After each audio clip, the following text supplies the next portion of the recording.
जय जोहार, नमस्कार। स्वागत है आप सभी का दैनिक छत्तीसगढ़ चैनल पर। छत्तीसगढ़ की रोजाना खबरों को जानने के लिए इस चैनल को जरूर सब्सक्राइब कर लीजिए ताकि छत्तीसगढ़ की बिना किसी रुकावट खबरें हम आप तक बिना किसी रुकावट पहुंचा सके। छत्तीसगढ़ के कवर्धा में किसानों की फसल जलकर राख हो गई। 3 एकड़ की खड़ी खेत की फसल में भीषण आग लग गई और इसकी वजह से अफरा तफरी मच गई। बता दें, छत्तीसगढ़ के कवर्धा जिले के गन्ना खेतों में आग लगने का सिलसिला शुरू हो चुका है।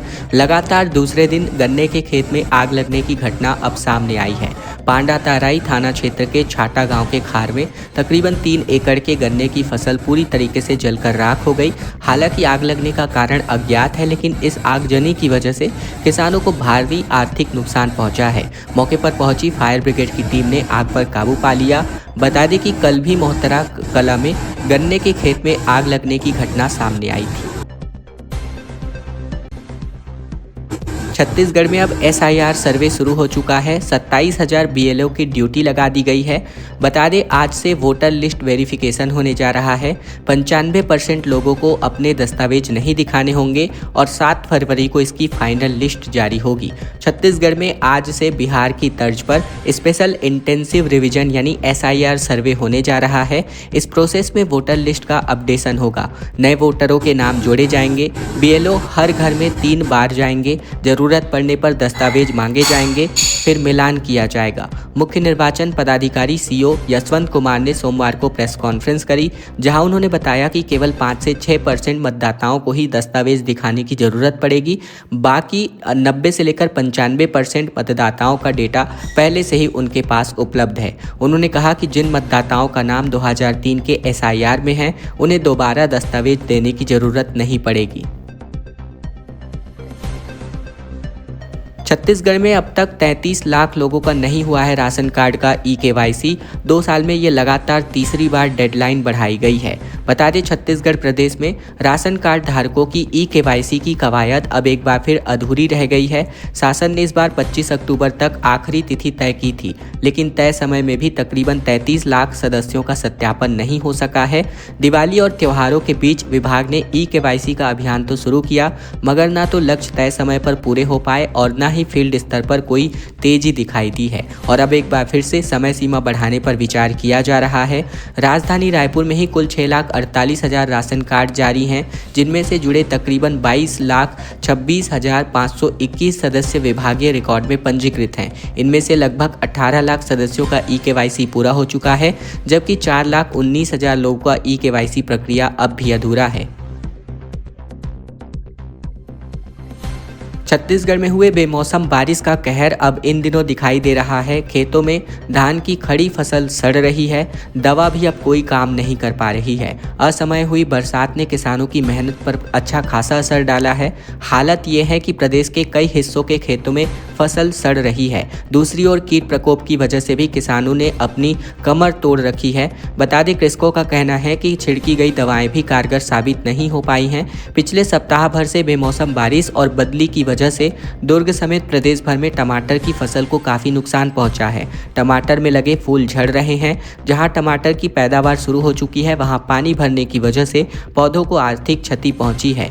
वहीं दुर्ग जिले में सबसे ज्यादा टमाटर के पैदावार दमदा ब्लॉक में की जाती है। किसानों के हिसाब से यहां 35% टमाटर और सब्जी की फसल मौसमी मार की वजह से खराब हो चुकी है। खास बात यह है कि उद्यानिकी विभाग ने किसानों के फसल नुकसानी आकलन करने का निर्देश जारी किया है, लेकिन क्षतिपूर्ति उन्हीं किसानों को मिलेगी जिन्होंने फसल का बीमा करवाया हुआ है। RBC 6 और 4 के अंतर्गत फसल क्षति सर्वे का सर्वेक्षण निर्णय प्रशासन ने अब तक नहीं लिया है।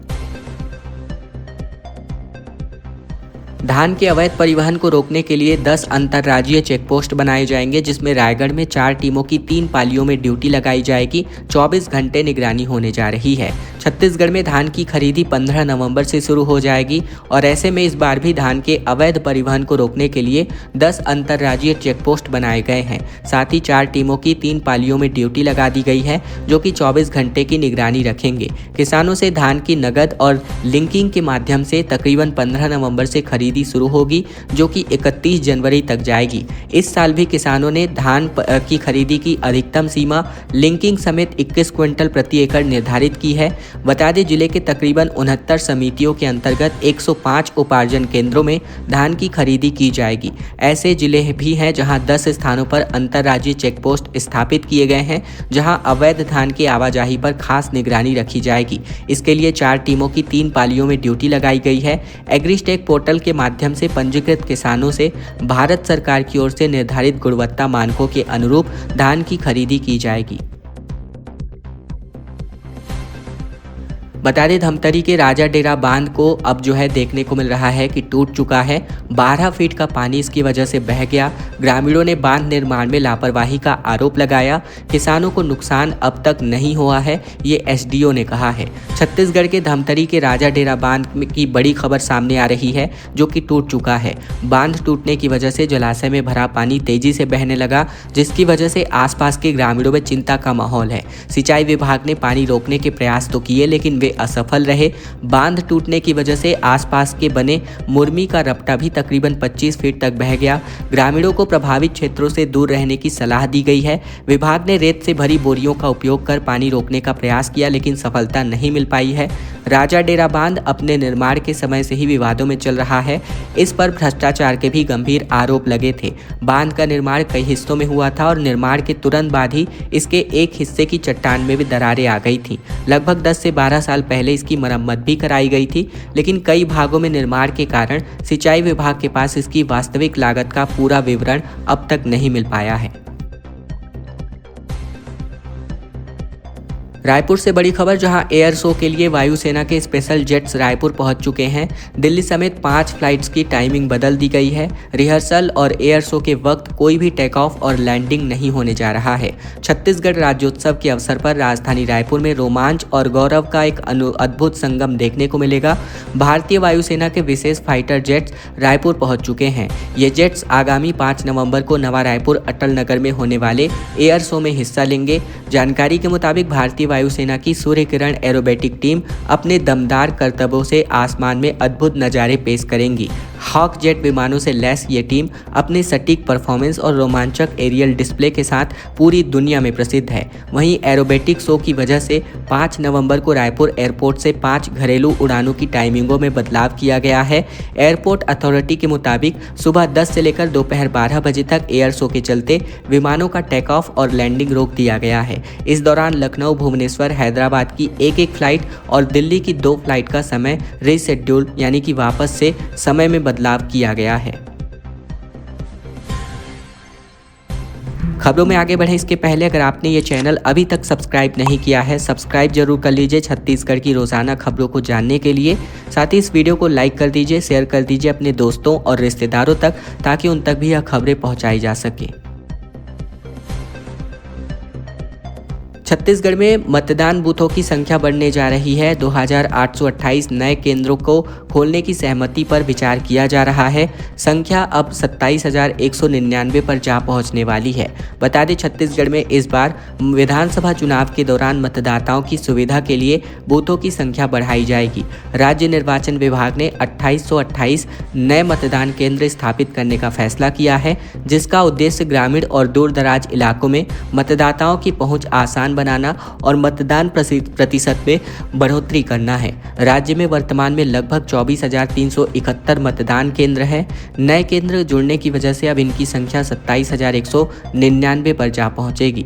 वहीं बता दें कि निर्वाचन विभाग ने अधिकारियों से बताया है कि जिन क्षेत्रों में जनसंख्या घनत्व बढ़ा है या मतदाताओं की संख्या प्रति बूथ 1200 से अधिक हो गई है, वहां नए बूथ बनाए जा रहे हैं। साथ ही जिन इलाकों में पिछली बार मतदाता दूरी या फिर भौगोलिक कठिनाई की वजह से मतदान नहीं कर पाए थे, वहां भी विशेष रूप से केंद्र स्थापित किए जा रहे हैं।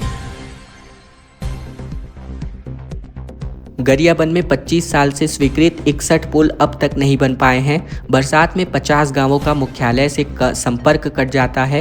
वहीं ट्यूब से नदी पार करने की मजबूरी आज भी जीवित है। छत्तीसगढ़ के गरियाबंद जिले में पिछले 25 सालों से ग्रामीण इलाकों को जोड़ने के लिए कुल 193 सड़क परियोजनाएं पूरी की गई हैं। इनमें से तकरीबन 46 सड़कों पर बारिश के दौरान आवाजाही प्रभावित होती रहती है, जिसकी वजह से ग्रामीण क्षेत्रों के लोगों को समस्याओं का सामना यहाँ पर करना पड़ता है। सड़क निर्माण के साथ ही जिले में तकरीबन 2001 से लेकर 2010 तक 61 पुलों के निर्माण को मंजूरी वित्तीय कारणों से नहीं मिल पाई। इनमें विंध्यानगढ़ क्षेत्र सबसे ज्यादा प्रभावित इलाका है, जहां 48 पुल निर्माण के मामले राजनीतिक विवादों की वजह से आपस में उलझे हुए हैं। बता दें, इन तमाम राजनीतिक विवादों में उलझी हुई समस्याओं का भुगतान इन ग्रामीणों के द्वारा करना पड़ता है, जहां प्रशासनिक मंजूरी तो दे दी जाती है लेकिन वित्तीय मंजूरी को लंबित कर दिया जाता है। ग्रामीण आज भी अपने ट्यूब में हवा डालकर ये नदी पार करने को मजबूर हैं। कांग्रेस का वोट चोर गद्दी छोड़ अभियान शुरू किया गया था, जिसमें छत्तीसगढ़ से दिल्ली अब 15,75,000 हस्ताक्षर पहुंचाए जाएंगे। दीपक बैज और चरणदास महंत ने हरी झंडी दिखाकर इस रथ को रवाना किया है। छत्तीसगढ़ में कांग्रेस के वोट चोर गद्दी छोड़ अभियान के अंतर्गत छत्तीसगढ़ से 15,75,000 हस्ताक्षर युक्त फॉर्म रायपुर से दिल्ली के लिए रवाना किए गए हैं और इन हस्ताक्षरों के जरिए पार्टी ने मतदाता सूची के कथित हेराफेरी और वोट चोरी के खिलाफ जनता की नाराजगी को सामने रखा है। राजीव भवन में प्रदेश कांग्रेस अध्यक्ष दीपक बैज और नेता प्रतिपक्ष डॉक्टर चरणदास महंत ने हस्ताक्षर फॉर्म के बंडल को हरी झंडी दिखाकर रवाना किया। इसी के साथ ही वरिष्ठ नेता धनेन्द्र साहू, छाया वर्मा, अमितेश शुक्ल, डॉक्टर शिव कुमार डहरिया भी मौजूद रहे। प्रदेश कांग्रेस ने बताया कि ये अभियान राहुल गांधी के द्वारा शुरू किए गए राष्ट्रव्यापी आंदोलन का ही एक हिस्सा है, जिसमें मतदाता सूची की गड़बड़ियों और चुनावी धांधलियों के खिलाफ आवाज उठाई जा रही है। शिक्षा मंत्री ने कहा कि 4700 शिक्षक भर्ती प्रक्रिया में दुर्ग में कहा कि 300 पद कंप्यूटर और योग शिक्षक के लिए होंगे। राज्योत्सव कार्यक्रम में शामिल हुए। छत्तीसगढ़ के दुर्ग में राज्योत्सव 2025 के प्रथम दिवस स्कूल शिक्षा मंत्री गजेंद्र यादव ने शिक्षक भर्ती और हाईटेक शिक्षा को लेकर जरूरी घोषणाएं की। उन्होंने कहा कि 5000 शिक्षकों की भर्ती में से 4700 पदों पर प्रक्रिया वित्त विभाग से शुरू कर दी गई है। शेष 300 पदों पर कंप्यूटर, पीटी और योग जैसे विषयों के शिक्षकों की भर्ती की जाएगी। उन्होंने कहा कि राज्य हाईटेक शिक्षा की ओर आगे बढ़ रहा है, जिसके लिए तकनीकी समझ वाले शिक्षकों की आवश्यकता है। भर्ती नोटिफिकेशन में देरी पर उन्होंने स्पष्ट किया कि कुछ लोग बिना जानकारी के आंदोलन कर रहे हैं। मुख्यमंत्री से चर्चा कर शिक्षक भर्ती को अन्य विभागों से पहले पूरा करने का आग्रह किया गया है। इस दौरान शिक्षा मंत्री ने दुर्ग जिले में 12वीं बोर्ड के टॉपर को 1 लाख रुपए का पुरस्कार देने की घोषणा की। उन्होंने कहा कि प्रतिभाशाली छात्रों को प्रोत्साहित करना सरकार की प्राथमिकता है। जरूरतमंद विधवाओं को मुफ्त राशन वितरण किया जा रहा है। बलरामपुर में 2 साल से चैरिटेबल सोसाइटी की सेवा जारी है। आलू, प्याज और गेहूं भी दिया जा रहा है। छत्तीसगढ़ के बलरामपुर में परहित चैरिटेबल सोसाइटी विधवाओं को हर माह निःशुल्क राशन का वितरण करती है। संस्था के अध्यक्ष विशाल कुमार गुप्ता ने बताया कि परहित चैरिटेबल सोसाइटी का मुख्य उद्देश्य आर्थिक रूप से कमजोर और जरूरतमंदों लोगों तक सहायता पहुंचाना है। उन्होंने बताया कि ये सेवा कार्य पिछले 2 सालों से जारी है। वर्तमान में बलरामपुर क्षेत्र की 27 जरूरतमंद महिलाओं को नियमित रूप से राशन उपलब्ध कराया जा रहा है। प्रत्येक लाभार्थी को 1 किलो शक्कर, 1 किलो नमक, 1 किलो रिफाइंड तेल, आलू, प्याज, चाय पत्ती और 5 किलो गेहूं प्रदान किया जाता है। संस्था के अध्यक्ष विशाल गुप्ता मूल रूप से बलरामपुर के लगभग 20 किलोमीटर दूर स्थित ग्राम भेदमी के रहने वाले हैं। वे पिछले 20 सालों से मुंबई से व्यापार कर रहे हैं। मुंबई में भी वे अपने ट्रस्ट के माध्यम से 35 से 40 जरूरतमंद परिवारों को नियमित रूप से राशन का वितरण करते हैं।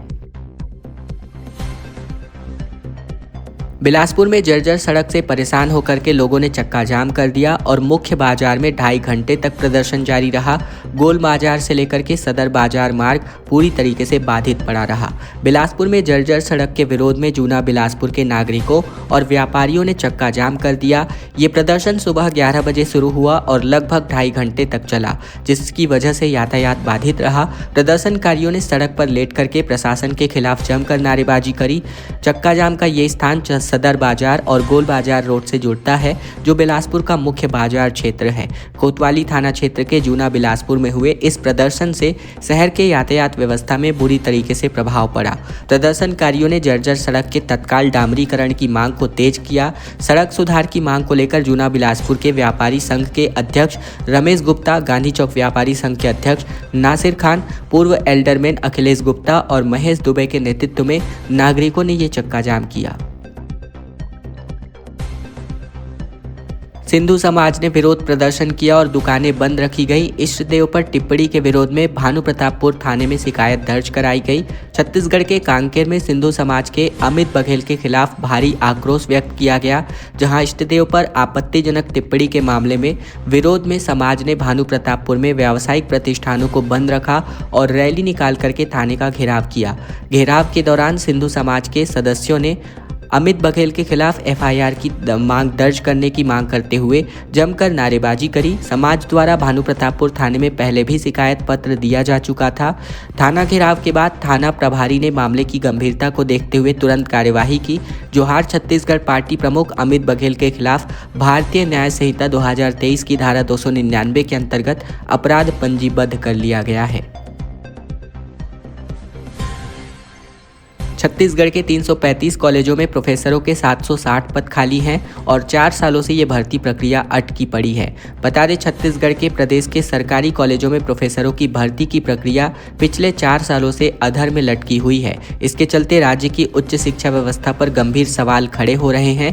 335 सरकारी कॉलेजों में प्रोफेसर के स्वीकृत 760 पद खाली हैं, जबकि 2021 में शुरू की गई 595 पदों पर सीधी भर्ती की प्रक्रिया अब तक अंतिम चरणों में नहीं पहुंच पाई है। 595 पदों पर भर्ती के लिए एक लिखित परीक्षा के आधार पर कुल 1533 अभ्यर्थियों के दस्तावेज सत्यापन के लिए बुलाए गए थे।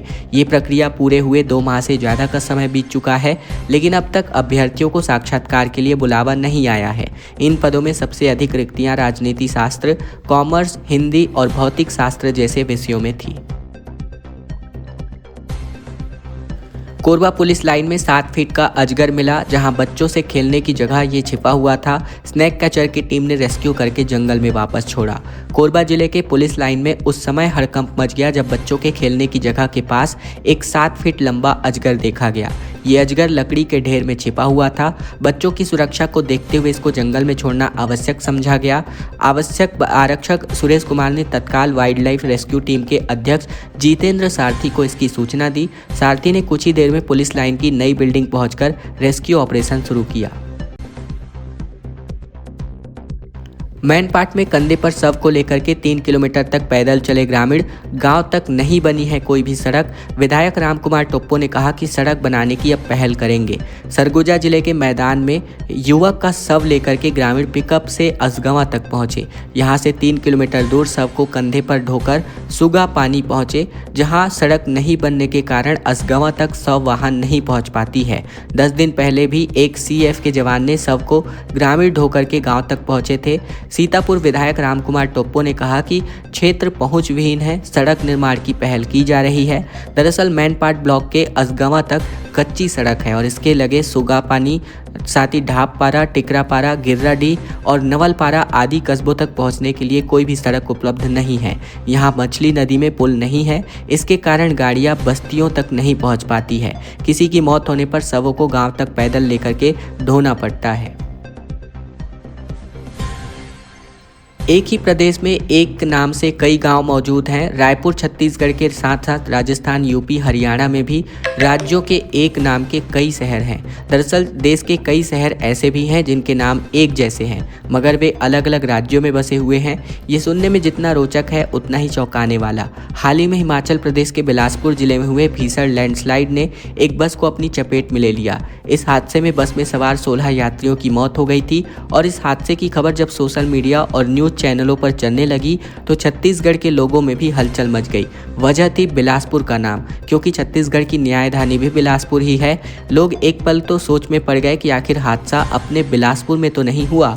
दरअसल भारत में कई ऐसे शहर हैं जिनका नाम एक दूसरे से मिलते जुलते हैं। मसलन रायपुर नाम सिर्फ शहर नहीं बल्कि छत्तीसगढ़ में ही नहीं बल्कि राजस्थान, उत्तर प्रदेश और हरियाणा में भी मौजूद है। यही नहीं, पटना नाम भी बिहार के अलावा राजस्थान और झारखंड में भी मिलता है। कोटा राजस्थान की एक प्रसिद्ध शहर है, जबकि इसकी चर्चा होती है तो छत्तीसगढ़ के कोटा का जिक्र भी उभर आता है। रायपुर एयरपोर्ट पर इंडिगो फ्लाइट की इमरजेंसी लैंडिंग कराई गई। वजह थी यात्री की मौत। बता दें छत्तीसगढ़ के रायपुर में सिलीगुड़ी से हैदराबाद जा रही इंडिगो की एयरलाइंस की फ्लाइट संख्या 6E347 को सोमवार दोपहर रायपुर एयरपोर्ट पर इमरजेंसी लैंडिंग करानी पड़ी। फ्लाइट में सवार एक यात्री की तबीयत बिगड़ने की वजह से मौत हो गई थी, जिसके चलते विमान को बीच रास्ते रायपुर में ही उतारा गया।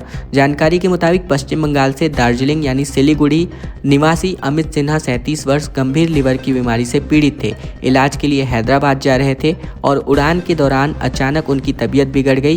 क्रू मेंबर्स ने तत्काल एयर ट्रैफिक कंट्रोल से संपर्क कर रायपुर में इमरजेंसी लैंडिंग कराई। खबरों का सिलसिला बस यहीं तक का था। वीडियो अगर आपको पसंद आया तो वीडियो को लाइक कर दीजिए। चैनल पर नए हैं चैनल जरूर सब्सक्राइब कर लीजिए ताकि छत्तीसगढ़ की रोजाना खबरें बिना किसी रुकावट के हम आप तक पहुंचा सकें।